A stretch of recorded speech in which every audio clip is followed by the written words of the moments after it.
Welcome, Hugo Schwyzer. Thank you so much for being here. I'm super excited about this because I think that Hugo's got a fascinating story. Anyone who knows his story thinks it's a fascinating story. Probably, I would guess, a bit of a painful one, a tumultuous one, a little bit of a chaotic one, but also an inspiring one, at least in my opinion. And so, really excited to delve into that a little bit, as much as you're willing to share with us. Um, so let me introduce you first as a writer, a ghostwriter, a former gender studies professor, among many other things. I've been a huge fan of your writing for as long as I've been reading it, which probably started with Jezebel. You've written for the Atlantic Salon. You've written for the Good Men Project. I've read some of that, which, I really enjoy those articles. You've written tremendously about a number of topics, and you write on Substack now. And Yeah. that's a fantastic newsletter. So, but you're writing on relationships and dating and celibacy and not dating and the topics that I'm most passionate about, which is, that broad umbrella of intimacy and how we forge it and how we block it. And that's why I'm so excited to have you here today, because in my opinion, you've got a lot to share. So let's Thank you. start there. Yeah. So let's start with, you are in recovery or you're sober. I don't know if you consider yourself in recovery. Some people don't necessarily. I got sober in 97 and joined a 12-step program of recovery. I was very active in that program for about 7 years. Still, the 12 steps are the framework through which I view and approach my entire life. So I consider myself in recovery, although I go to meetings on rare occasions. But it was my 15 or so years of active addictions up to age 29 that blocked any real quality, authentic intimacy in my life. And then a good 10 years, I would say, of me stumbling through sobriety, desperately trying to figure out how to I would say drop my walls, but what I was really trying to figure out is how to keep my walls up, block anyone from getting to know the real me, because I didn't like myself very much, but also forge some kind of intimacy at the same time. So it was like and then I would date guys who were doing the same thing. So we're trying to scale each other's walls as we're pouring hot tar on each other's head in an effort to avoid the dreaded intimacy. So It's that was my beautiful. story. No, Are you familiar? very familiar. That does sound very, very Okay. much like what my experience has been. Well, tell us a little bit about your experience. Interestingly enough, you and I were about the same age within a matter of months. We both got sober around the same time in the late 90s. Just real quick, just so you know, we were also on campus at Pasadena City College at the same time. I had an extremely short stint there as a student in 1993. Yeah, Did you know that? I never told you. I did not know that, and that's when I started teaching there. Yeah. That's very funny. Yeah. But anyway, I don't think we crossed paths, although it could have been really interesting had we done so. But regardless of that, maybe in another parallel universe, tell us a little bit about your journey. Start with, and it started young for you. You had some interesting events in your teens, but if you want to start younger than that, I think that my intimacy block started when I was a baby or a toddler with my difficult relationship with my mother. So that's usually where I start. So you start where you want to start. Well, I think it's always we go back as far as we need to. And for me, I can remember as a child really struggling to form connections with people and feeling very shy, something that people who don't know me well and meet me now are always surprised to discover, and very socially awkward and terrified of abandonment. My parents had divorced when I was 6, and though it was an amicable divorce, it was pretty devastating for me. And I became obsessed with the idea that my mother was going to leave me too. My mother had custody. I would She would frequently find me in the mornings when I was 7 or 8, sleeping in the hallway outside her door, so that if she tried to leave, I would block her. Now, she never actually was trying to leave. This was all in my head. It was not something, I was not abused in that way, any of that. And it's interesting because, you and I being the same age, I first started running into the mental health system and the psychiatrists and so forth in the mid to late 80s which was at the apex of the recovered memory movement, where everyone was convinced that we had all been molested by Satanists when we were two. Those of you who might be of our age will remember the famous McMartin's preschool case and this obsession with childhood sexual abuse. And I went under hypnosis and all the rest of it. And it took me years to finally accept that what happened to me was not childhood sexual abuse. It was just a more mundane, confluence of the trauma of divorce and my own personality. But there was a lot of wanting attention, and for me, I always trace my sexual history now. I do back to when I was 17, and I'd kissed two girls at that point, but very shy, very little experience. An older man picked me up on the street near my hometown in Monterey, California, and took me back to his motel room. And this raises the question, obviously, why did you go? I mean, he didn't kidnap me. I knew why. I knew exactly what was going to happen from the moment that he asked me to come to his motel with him. And I saw the way he looked at me. And I had never seen lust in somebody else's eyes before. And it was the best thing I'd ever seen. I was not a terribly handsome 17-year-old. I didn't feel like I was hot. But what my peers didn't seem interested in, older men definitely seemed interested in. Even if the main thing I had to offer was youth and inexperience, there were plenty of older guys who were going to sexualize that. And I got hooked. And I got hooked not on the sex, or on eventually the money that came out of that. Being a sex worker, very sort of informally, there was no internet to Google, what do I charge? How does this work? I'm making this up. It's all a secret. It's painful and hilarious all at once. But I just loved the attention. Yeah. And I loved the way, and I often tell this story, that I've written about this, that when I finally did get a girlfriend a little while later, and started having sex with a woman,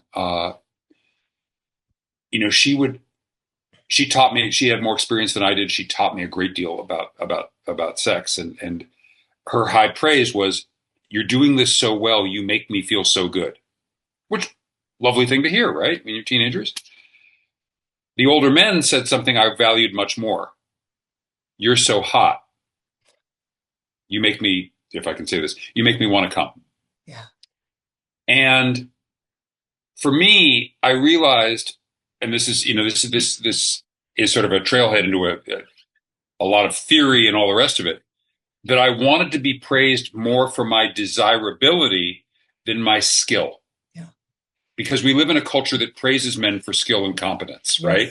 Yes, we do. And you learn to get very good at things. And it can be going, performing oral sex, or driving a car, or solving a mathematical equation, or building a house, or whatever it is. And people praise you for that. And that's great.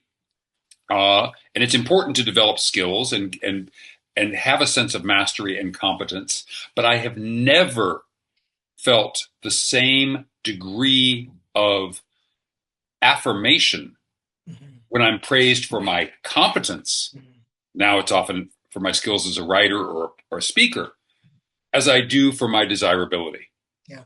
And that's not something especially back then, that's not a vocabulary we often gave to women. And so I found that in my relationships with men, I was getting what even though I prefer, sorry, I'm a little garbled here, even though I certainly was more attracted to the women I was sleeping with, starting with that first girlfriend, very few of them until I got older could give me that rush of affirmation and make me feel seen. Yeah.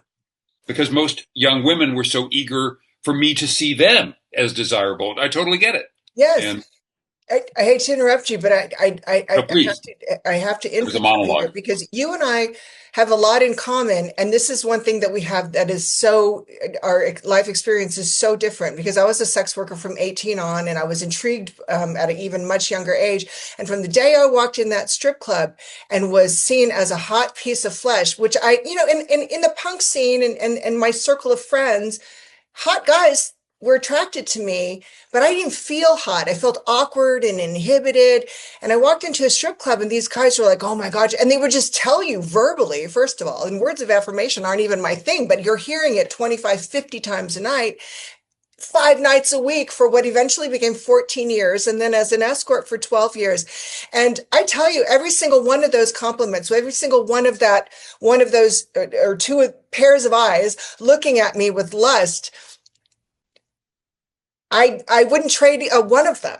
I want them all. I want every bit of applause I got. I want every bit of just like drooling and looking up at me with $10 and just, oh, take my money. And I mean, most women don't understand how great that they understand what it is on a lower level or a lesser level because they don't get as much as someone in my position did. But men get almost none. Women don't even generally think to compliment them on, hey, that shirt looks great on you, or I love that color on you. It makes your eyes pop, or you have bedroom eyes, or God, I love the way your muscles pop when you're working out in the gym. Like they think it, I think. I do. But I've learned to say it. It's just something that as a stripper and an escort, you learn to verbalize. Men don't hear it. And they're praised for the way they build the fence and for doing things for the kids and for going down well. And yeah, that's very different. But we were both very young and impressionable when we started our sex work. And I tell you, the money was a factor, but it wasn't the main factor. Right. The drinking was fun. The party atmosphere was fun, but being the object of desire was intoxicating and inebriating and addictive. Absolutely. You are my sister. I get it. Yeah. It's, Yeah. and it's, it's shaped, not to give you the whole, as to use 12-step language, the entire sexual inventory here, but, I have been married and divorced 5 times, which is, I still have not met anyone who isn't a celebrity. I mean, I know there are people who've been divorced, Larry King, Elizabeth Taylor. No, Walsh. I've never actually met somebody else who's been divorced 5 times. Me neither. I've met a couple people on their fifth marriage, but I've never done five and 5 divorces to 5 different people. And the long and short of that suggests that this is someone who's longing for something that is somehow at odds with some very fundamental aspect of his nature. It's a. I keep trying to put that square peg in that round hole, and I think this is going to be the time. And so it's. I'll just if I just want to add one other and we can get the other flip side to this. I guess the bookend, the other half of the sex work is what anyone will find if they Google my name. I very famously lost my teaching job in 2013 for having sexual relationships with my female students. At the time, I was in my mid 40s, and my students were typically college age for the most part, so much younger. And I didn't even realize what I was doing. It was only in therapy years later and doing, the work, I realized, oh my God, I was flipping the script on everything that I'd grown up with. That, as a young boy in the mid 80s, I was willing to risk AIDS. We didn't have antiretrovirals then. I knew so many people who died of AIDS, and I never got it. I never got anything. It's like miraculous that I avoided everything while bottoming for, if I may say that, dozens and dozens of men. I was willing to risk everything for that affirmation. And in my 40s, married, a father, tenured, a career on the ascent, I was willing to risk everything, not AIDS, but professional destruction and disgrace to get that affirmation, because when I saw a 20-year-old look at me, and I knew intellectually lots of the professor student trope is a very common one. And basically, it's just I'm a, reasonably charismatic, reasonably handsome professor. I'm filling in a role. Sure. And she wants to test it. She's young and she wants to, test out her section. What can I get with this? Like, I've got my sexuality is like $100 bill. Yeah. What can I buy with this? Can I get that? Yeah. So she wants to test it. I want the affirmation. And instead of saying, I know this game, thank you, but no thank you, I threw away everything because I was so eager to have that one more time. And so let's just say the longing for affirmation has been my greatest addiction, more than alcohol, more than cocaine, more than cigarettes, more than caffeine. Yeah. And that's saying something. But you said something really interesting earlier, and you used the term being seen. You felt seen. And that to Right. me is such a huge component to what intimacy is. Not just feeling seen, but being seen. Being seen, not just for your hotness or your sort of your power in the world or your intellectualism or all these things I'm sure that your students saw in you, which by the way, let's make sure to throw the word in here, consensual. These were consensual relationships, and also Absolutely. college age girls, if they were anything like me, are horny as okay. Exactly.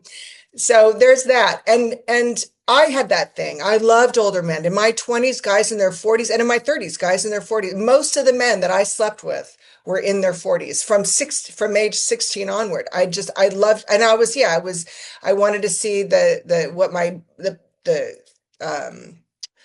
I'm forgetting the word, but uh what my sexuality could buy, what my sexual Right. energy could buy, the value of the power of my sexual. You've got a But brand new, beautiful car. You take it for a spin. You yes, just but I what do tell those you, do? I was hot for these guys. It wasn't like I wasn't hot for them. There were a lot of hot 40 somethings out there. I found that, their life experience and their intelligence and all of that to be, it was stuff that I was missing. So there was a chemistry, there was a compatibility.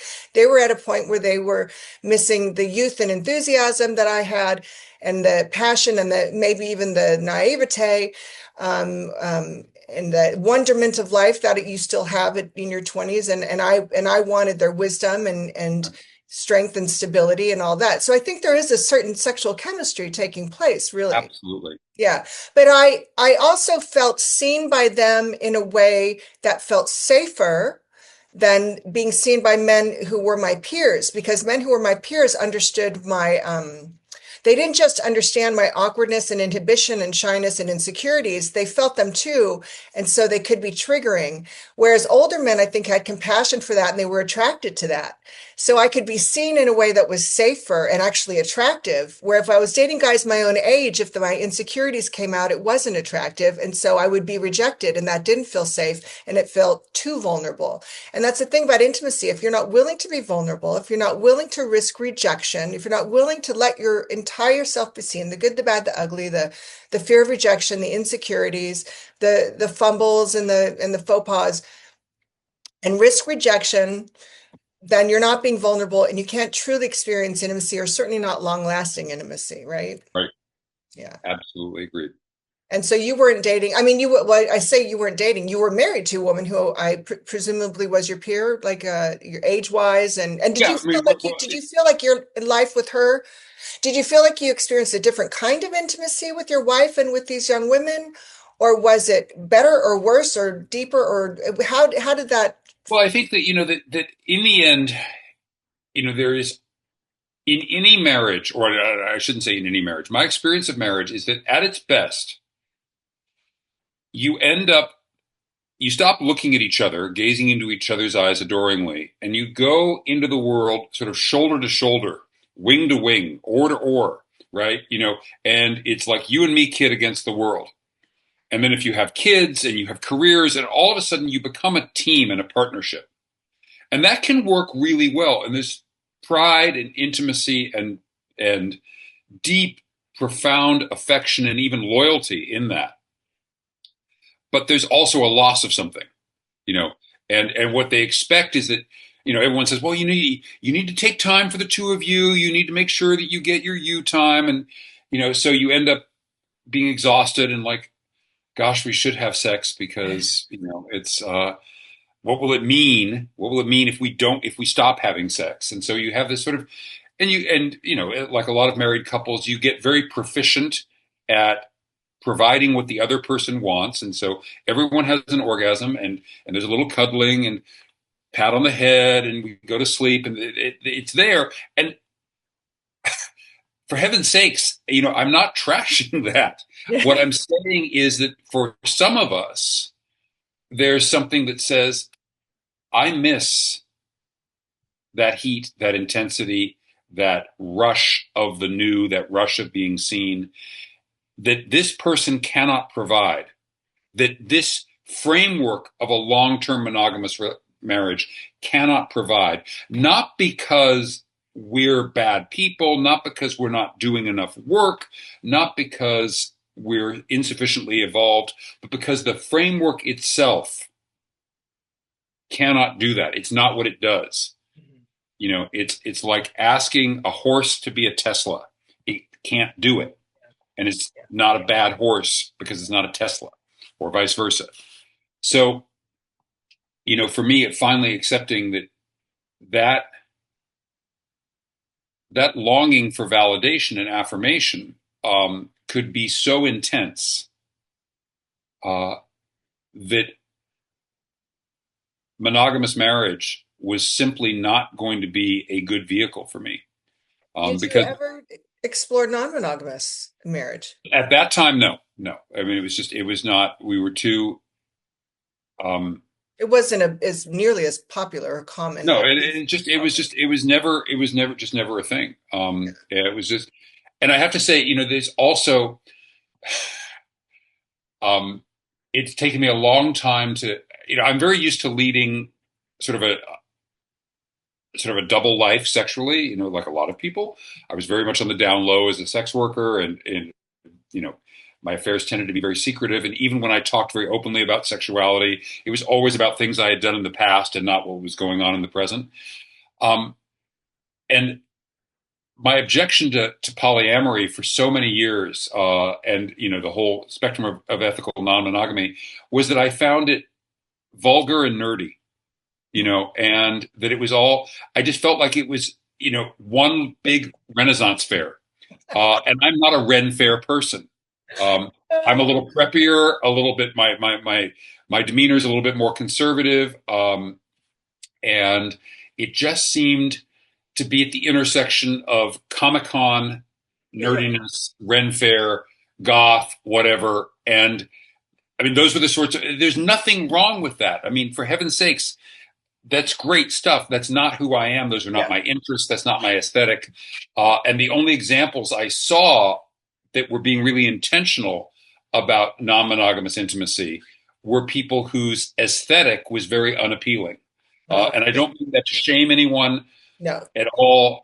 It's just, and I'm a pretty preppy button-down guy on the outside.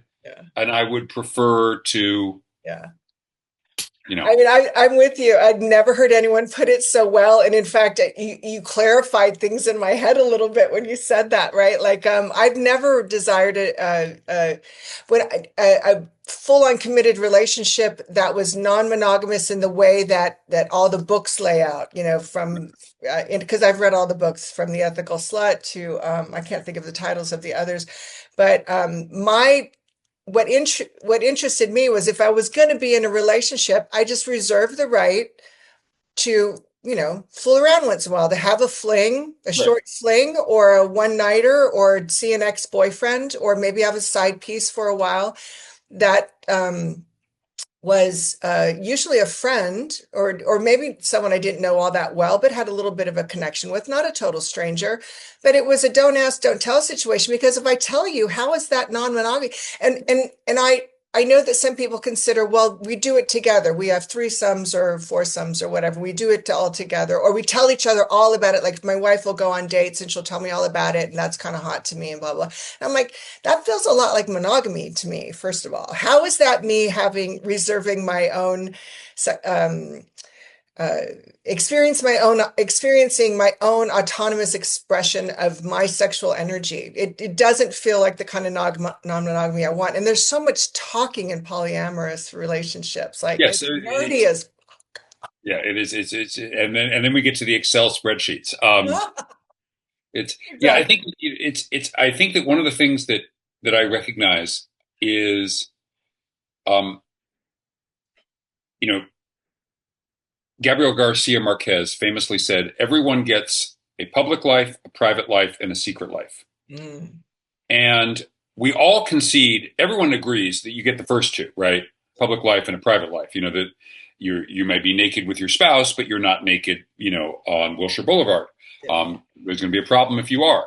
Uh, but the idea that a secret life can be healthy and virtuous is very antithetical to our culture of disclosing everything all the time. yeah, And so the way that, as I think about what my ideal for relationships going forward, or intimate relationships, is really, we have our public life, out in the world, what we talk about, this kind of dialogue, the private life, which is intimate, shared, and then the secret life, mm, which, if there's really, I think, real love and respect, it's saying, listen, there's a part of you that I will never fully understand. yes, And I don't, and rather than be obsessed with trying to own it and control it, the most loving thing I can do is be reverent towards you and let you have that, knowing that it's like Venn diagrams, right? It's like there is a part of that Venn diagram that I'm not in, mhm, and I don't need to have it described to me. I mhm, mean, it might be like in a certain sexual context, in an open relationship, you come home and you tell me about it, and that might be hot.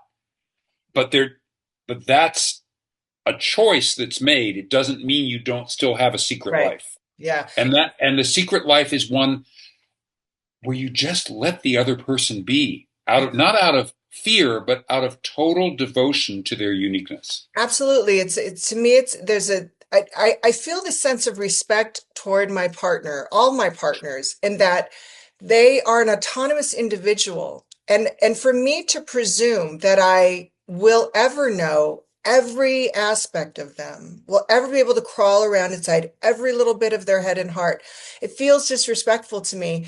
It also, the idea that I would be able to do it or have the right to try feels disrespectful to me. And it feels a little disrespectful sometimes coming back, even though I know it's not meant that way.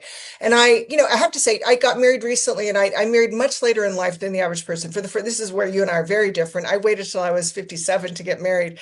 And so And things are a again, little bit, congratulations. thank you very much. Things are a little different. My desires have changed from the time I first started having them at 12 or whatever. So for 45 years. And it's quite an evolution. And I have no reason to think they might not change a little bit more as things go on. But in that, I have been in a relationship in the past where I really struggled multiple relationships in the past where I really struggled with this idea that I believe you can be deeply, genuinely intimate without every single and once first of all, I think if you get to the point where you think you know every single thing about your partner, you're in very dangerous territory, because that your partner might believe it too. And then they're going to meet someone who sees them in a way that you don't. And that's the person they're going to have an affair with, Right. because they bring out something that has been shoved down that you're not seeing. And so they're no longer seeing in themselves. And then this guy that they meet at work or in the park sees it because he has some of it himself. And it's whatever it is, a wild side or something that, and And it's so exciting that you're having an affair with this person to get back in touch with a part of yourself. And it feels deeply, deeply intimate, even though he's only seeing one side of you and your husband is seeing 99 sides of you, right? So I think that it's very dangerous territory to ever think that we see every single side of our partner. And I think it's kind of a beautiful thing. Like, I like looking at my partner thinking he's so complex. I'm going to be learning more about him for the next 40 years or however Right. many we have left. And I find that very exciting. It doesn't frustrate me that I don't feel like I know every single thing about him. It Right. excites me. And also, Yes. if he were to, have a fling, it wouldn't bother me. I'd be happy for him living his best life. I think she better be really, really fucking hot. She better be the hottest little, 25-year-old cheerleader on the planet.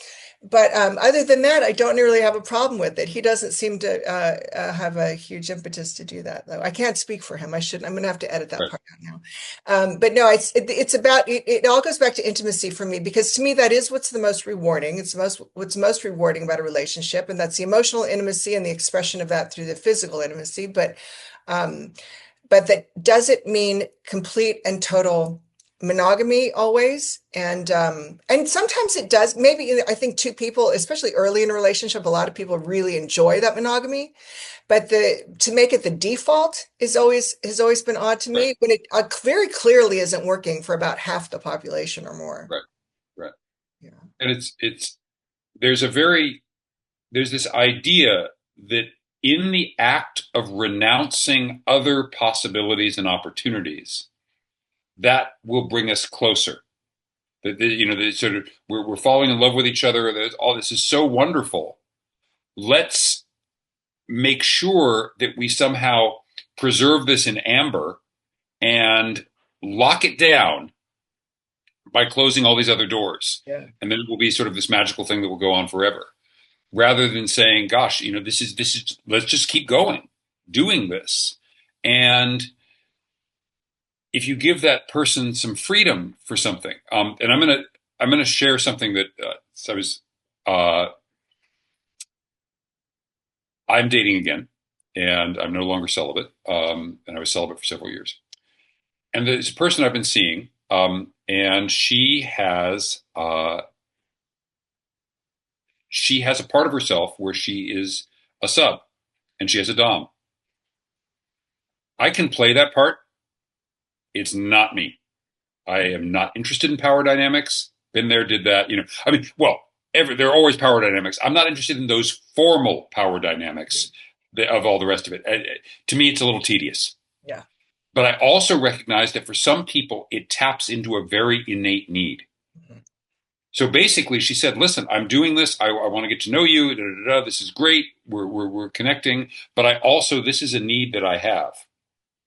And my reaction is, fabulous. How wonderful. Go be when you need to go be with this person. Some of it's just over the phone.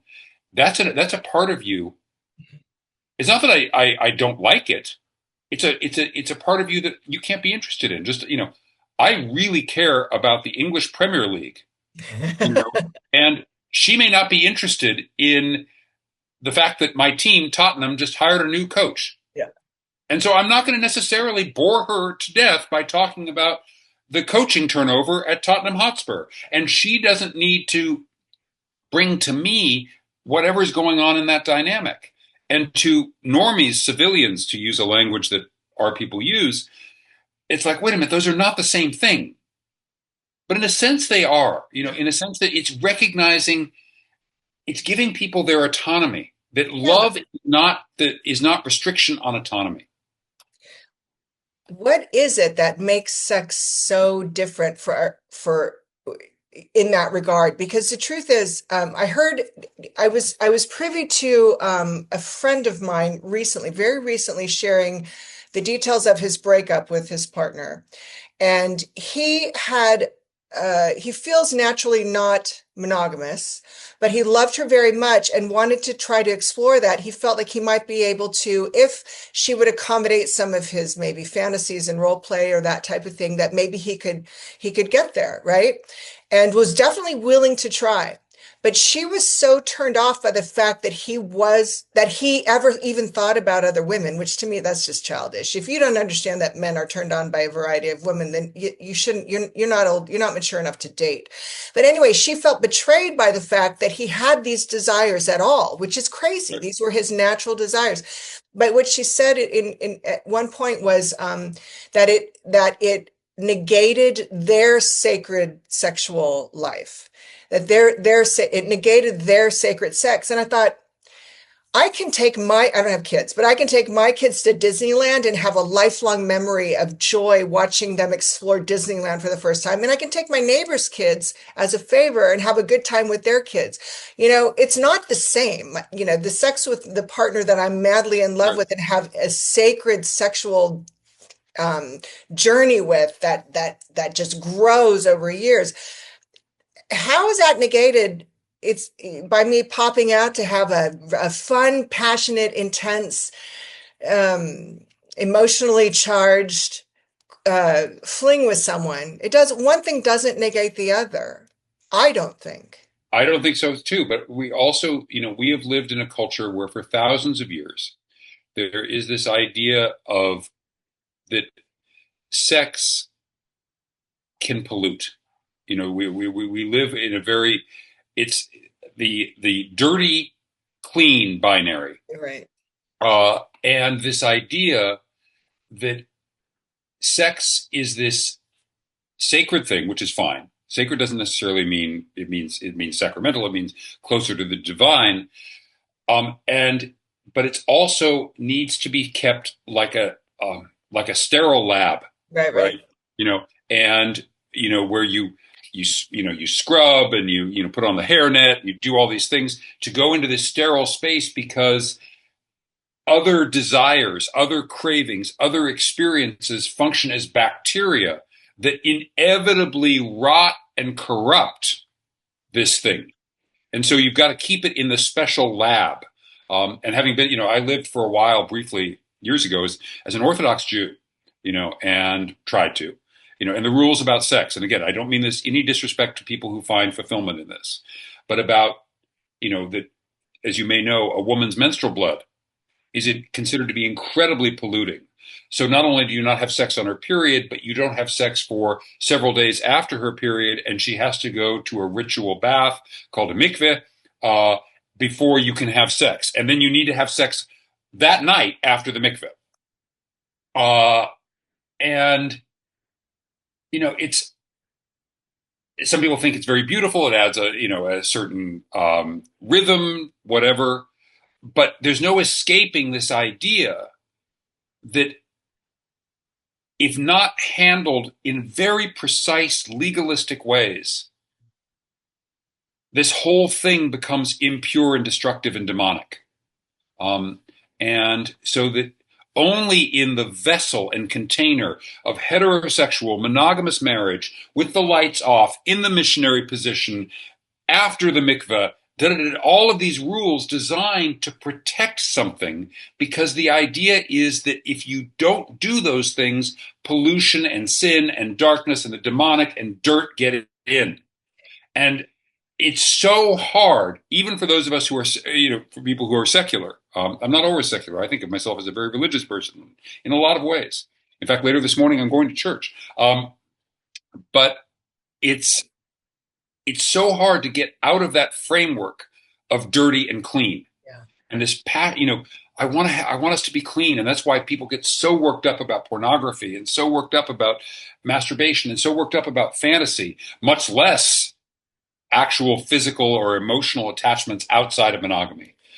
And the end result is that so many of us feel dirty and ashamed so much of the time, because almost no one can live up to that ideal of sterility and purity. And it's crazy and absurd that we're still living with this in the year 2025, that human beings are not laboratories, for one thing. We're so much more complex than that. And human connection in all its forms, when done in a healthy way, is nothing but beautiful and beneficial. I mean, you can have a one night stand that is truly intimate. How is that dirty, right? I mean, I don't know where all these, I'm not a history expert like you, but I don't know where all of these ideas started, but it was certainly a very long time ago, but they have taken root and they are not letting go. Yeah, they're very, it's, and what happens is that we fuse all of these shame-based rules with our deepest romantic fantasies.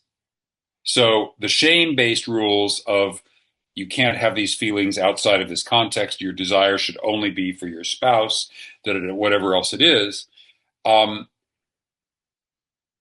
all of it, sex is dirty, mixes with a romantic relationship. A really great one should be the most fulfilling experience of your life. And when Right. you meet your spouse, when you're truly in love, it's the best thing, and you will meet all of each other's needs. So you combine all of this stuff about shame and dirt with this romantic fantasy of the other person being the apex relationship, the be all and the end all, and it's simply unsustainable. And I've It, been divorced 5 times. I have lived this, yeah. and it's just so misery making. And the majority of married people would they know exactly what you're talking about. This is not an experience that the minority have. This is an experience that the majority have at some point, and maybe not in their second marriages or their third marriages, but there's, again, a case to be made for not getting married until you're 50, 57. But You've done well. yeah. Well, I mean, here's the thing.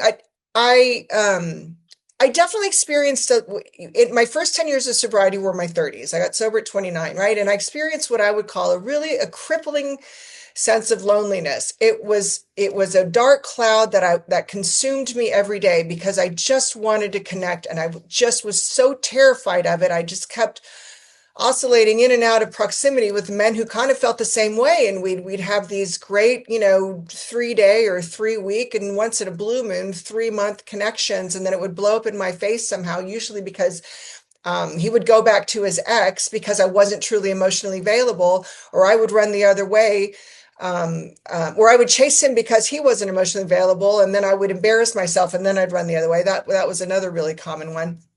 But it took a lot of time for me to learn to love myself again, and the more I did, the more I lowered my walls. So for me, that was a really big part of learning to let people in, open my heart, and let men, because I'm straight, in. So that, but it wasn't. But even in my 40s, like I had a relationship at 39, and it was deeply intimate. I didn't. Uh, we weren't compatible and I refused to see it for a long time. So it eventually ended, but overall it was a healing relationship for me because I loved this man and he loved me. We saw each other on all our good, bad, and ugly, and we really loved each other and accepted each other for the most part anyway. But after that, because I realized I'd chosen poorly, and I had chosen poorly because I still didn't quite believe in my value. And so I chose someone who didn't believe in his and therefore was never going to make something of himself. And I really wanted to believe in my value and wanted to make something of myself. So I was trying harder than he was. But the end of that relationship was so disappointing to me that I decided I'm going to, again, date in a safe way, not emotionally unavailable, logistically unavailable, or legally unavailable men, which is married men. But I was going to date men who are unavailable because I was an escort. And so it was a very contained type of relationship, and it made me feel very safe. And a lot of people would think, well, that's an interesting choice and probably an unhealthy one. But for me, I had done it kind of off and on all my life as a stripper. You get so many offers, right? But I just entered the field of high-end escorting. And so it had professional companionship where these men had to take me on dates and kind of wine and dine me and really get to know me and take me on trips. And we did everything from rafting and concerts and tours and all kinds of different, like a real girlfriend boyfriend would do. What I learned in that time was that men, because my boyfriend at 39 was terrible about boundaries. I couldn't set boundaries with him. And it was kind of the final lesson I really needed in order to have a healthy relationship. And my escort clients just taught me day after day after day that they were more than happy to abide my boundaries. They wanted to know what they were. They would abide them, and then they would pay me for my time. They still lusted after me. I still got that. So my 40s was a very healing time as well. I never I never really missed, I stopped missing long-term relationships because I realized I have the best, every married woman I know, and every married person I knew was jealous of me. They were like, I love my partner, but your life seems so fun and exciting, and there's so much variety. And there was, and I loved it. And so I realized pining for a partner in my 30s was really me just trying to fill a hole. I wasn't ready for a relationship. I was just trying to fill a hole. You can have intimacy without a committed relationship. And then 100%. when I was ready for the committed relationship, it just showed up. But I never did what you did, which was to be celibate for a number of years. Instead, I kind of did the opposite and became an escort. Just had as much sex as my body could take, quite frankly, which was, well, that's not true. I didn't have, I mean, I probably had anywhere from 6 dates to 10 dates a month, maybe 15 at my 15 in the beginning when I was building my business that was a lot. And that's only one every other day. That's not like but it was a lot for me. It's a lot of different people to have, but I loved it. I loved it. The idea of celibacy, I actually had to think about it a little bit in my 30s because I was making so many poor choices, but I just couldn't do it. How did that work for you? Did it help you in the end? Did it help Oh, you? absolutely. I mean, in the sense that, it's a function, it's like anything else. Celibacy is I mean, there are many different kinds of celibacy. There's religious celibacy, there's spiritual celibacy. For me, this was very much a cleanse and a reset because I spent so much time thinking about sex and relationships that it's the all-consuming thing. And whether I was married or single, whatever it was, and I'd gone through periods of my life of intense promiscuity, and with both genders, and also I was almost always in love with somebody. I had a crush, I had an affair, I had whatever it is. I was addicted to love. So for me, celibacy very much is about detaching from the love addiction as well as the physical. And because I'm always looking for that's the biggest hit of all. And so it's really about saying, it's like when let's say you've gone away for a weekend and you've gone completely off your diet and you've eaten the crappiest food day after day for like 4 days straight, and you just feel awful and you just cannot wait to get that cleanse. I mean, it was fun eating all that stuff and drinking all that stuff, but now you want to get it out, and you just need to, get it all out. And, so you go on a cleanse or whatever else it is, and eat very mindfully and intentionally for a few days, and you feel so much better. This is in many ways, it functions the same way. It's about, and then you sort of add things back, and for me, celibacy meant no sex with people, no flirting, which was that was actually the biggest one. Now that didn't mean I have a lot of female friends, and and I generally keep it. My female, I love my friends. I don't need to have my female friendships. Don't need to have a sexual charge in order to be close. I have people with whom I'm close, and that's just not it. So I really focused on those ones, and then the ones where there was like a little frisson of energy, I sort of deprioritized that because for me it's a drug. It's not always a bad thing. Like cocaine is always a bad thing for me. There's no healthy relationship I will ever have with cocaine. But flirting is a very good thing, but I needed the detox. I needed to get clean from that. And then slowly added it back in. And so it's celibacy is a way of like getting my bearings again, feeling like me again, because I don't feel like me when I'm thinking about sex and relationships 24/7. And I can be it's also, it makes me sit with a lot of my discomfort because, for lack of a better way of putting it, it's very narcissistic to say this. So I want to be careful how to me, I worry about it sounding narcissistic. I'm very good at sex and flirting and dating because I've been doing it all since I was a boy with men and women. it's I if I have a lot of confidence in that area, um, and in many other areas, especially around, say, career or ambition and parenting and all these other things, I lack a lot of confidence. So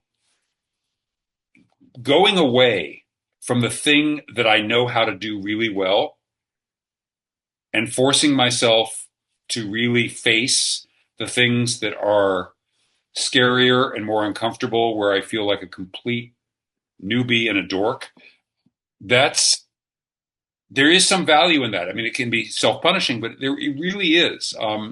It sounds like becoming intimate with yourself, and that's not a phrase I've ever said or even thought about, but you're facing, all your good, bad, and ugly. Exactly, yeah. And I'm so Putting your used good aside and facing your. exactly without having, a cast of characters who are feeding me that energy of that comes with sexual and romantic connection. Mhm. And so it's I just started dating again, going out again, being a sexual and romantic person again 2 months ago, in middle of April, after more than 2 years, a little over 2 years, since the breakup of my fifth marriage, and I'm very glad I took that time. Yeah. And it's not like we forget how to do things, but we do need the time to yeah, be intimate with ourselves. It's so cheesy. It's such a, Oprah, Dr. Phil line, but it's true. Yeah. I mean, it's that thing about being seen. And if you can't see, the funny thing is you don't always need to see yourself perfectly clearly for other people to see you. I will tell you that my husband, for example, saw something about me all along. We've been together 3.5 years total. And he saw that we were perfect for each other. I thought in a lot of ways maybe we were, but that for various reasons, and my reasons were uh, not really valid. But I had a lot of fear and baggage still in my 50s about am I going to be able to keep someone happy for 40 years? I mean, he's in great health. He could literally live to be 100. How am I going to keep one man happy? I can keep 400 man happy for 10 years. Right. Oh, what is happening here? I almost lost you. But I guess there. Okay, you're still there. Sorry. I'm still there. I can keep a stable of escort clients very happy. You can hear me, right? Yep, I hear you Okay. perfectly. But to keep one man happy terrified me. It really kicked in my insecurity, but I wasn't aware of that for the whole 3 years. I didn't realize one of the reasons I was making him chase me or keeping him a little bit at arm's distance and saying, I'm never going to get married. You will just see where it goes. If commitment happens, I would really just like for 3 years, I was just like, we're dating. It's a little casual. Right. He was like asking me to marry him from like date number 2. But he saw that he was pretty sure it was fear and baggage from my past relationships. I'd been so deeply disappointed. And the other thing is he's kind of a powerful guy in his world. It's not my world. It's a very different world than I'm used to. And I have a very bad track record with losing myself in powerful men and giving up my dreams and my pursuits and not just powerful men, but men that I love. I have a tendency to I want to indulge in the love and the dopamine and the infatuation and all that too. So I was afraid of losing myself. Which was my own weakness. He would never indulge that. He never would have probably allowed it.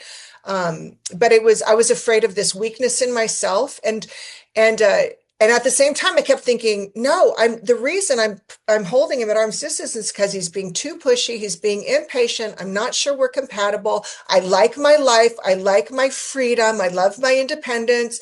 I had a side piece for a little while that I just wanted, I don't know. And then I was faced, I saw more of my own good, bad, and ugly last summer when it all just kind of came.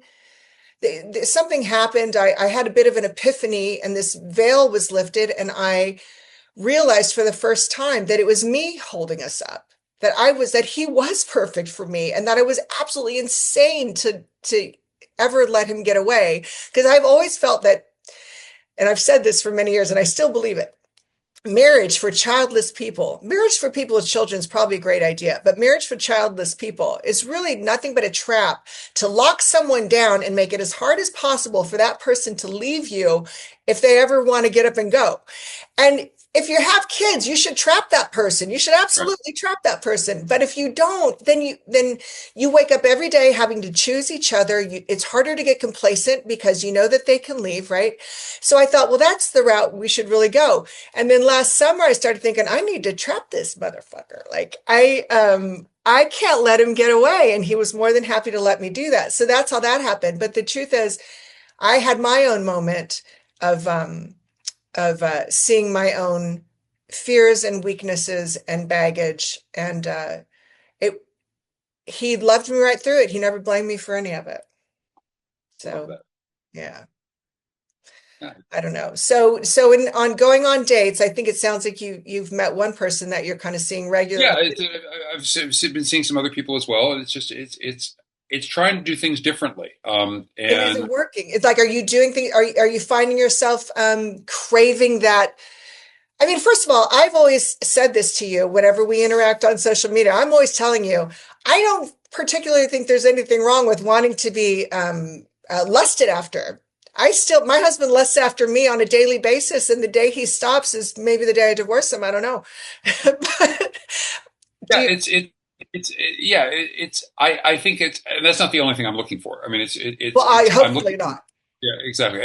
I'm looking for connection, and it's been fun. My priority is my kids. My priority is, continuing to try and keep my career afloat and make a living. And those are really those are the chief things. But along the way, to get to meet people, be close to people, add value to people. At the end of the day, as I get older, I find that friendship is really the most important thing in life, other than family. And in some ways, for many people, it is family. And we live in a culture where the news is always telling us that people are getting really lousy at friendship. They're not spending time together. They're not going out on dates. They're not, and not just romantic dates, but not having platonic coffee dates.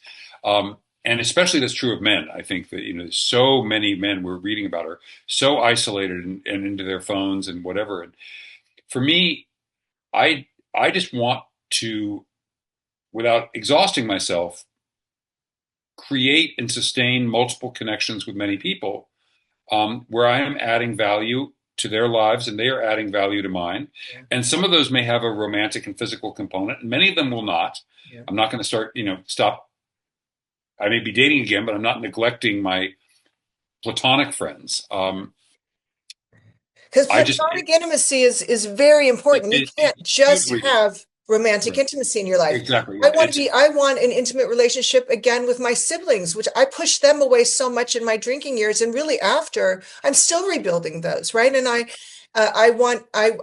have a few great friends, and I couldn't have said that for a lot of my life, and those are vital to my well-being and a full, well-lived life. And I think that's a really key thing for sobriety. It's a measure of our sobriety for the degree that we are alike, and people for whom sex has been such an important currency.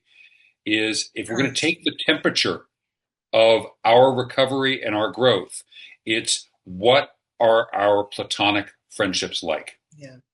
And if we say, gosh, I'm pretty much either not talking to people, or everyone that I'm talking to, I'm flirting with, sleeping with, whatever, then that's a red flag, because it means that we're just going to what's comfortable and familiar. And there's another part, especially because with a platonic relationship, we're being with somebody who absolutely does not want to bang you. Yeah. But still loves you. Yeah. And cares about you, and you care about them, and you don't want to sleep with them. There's tremendous value in that. And I think some people take that for granted, but for folks like us, we really need that. Yes. I mean, it's very validating. As much as I feel validated by being lusted after by all my strip club customers and escorts and the general men in my vicinity, whatever, certainly when I was younger, it's so validating for people to want to be around me and not want to have sex with me, that at first I didn't even understand it. I remember going to my therapist once, and I was like, this man I'm dating thinks that we have too much sex, and I don't know what to do with that. Like, if I'm not pleasing him that way, how am I going to hang on to him? She says, this is a good thing when a Right. man wants to be with you for other reasons than just sex. And we eventually became just friends. And it was such a rewarding Right. experience, you know, but that was early in sobriety before I really realized how important making friends was. Yeah. Yeah, absolutely. Yeah. Well, thank you so much. Wow, we went a whole hour. That's the first time I think Yeah, I've done this, maybe. Thank you so much. Like, just as I expected, this was incredibly fulfilling and satisfying for me. I love talking to you, so glad. Hugo. Thank Yeah. you. And Thank you. Kristin, I'm so excited for your book. I love your book. I'm honored that I got to see an early copy of it, and everyone should read this book. It's fun, it's sexy, it's wise, and I think it adds so much value to our current conversation. Thank you so much. That means the world to me. I'm reading the audiobook right now. I've got just like 25 pages left, and this is the first time I've ever felt like this. There's a few pages I would have changed, and I've never had that experience before, and it was a little demoralizing, but then I thought, "Oh, that's okay. This is just again accepting my imperfections and Absolutely. yeah, Yeah. so there's a good lesson in that. Anyway, your praise on the back of my book was one of my most thrilling moments over the last year or so. So thank you for that. Now, So, tell everyone where they can find out about you and what you're yeah, doing. it's HugoSchwyzer.com, my name.com, to find out about my ghostwriting business. And I also write on Substack. Surprisingly enough, it's Hugo Schwyzer, Substack.com. You Google me, you find the stuff. There's a lot of, we can skip the Wikipedia entry on me and go directly to my Substack. And Okay, great. Yeah, your Substack is fantastic. Fantastic. I love it. All right, thanks for that. And I will be seeing you around on social media and what have you. And we will. yeah, thanks. See ya. Take care, Kristin. Bye bye.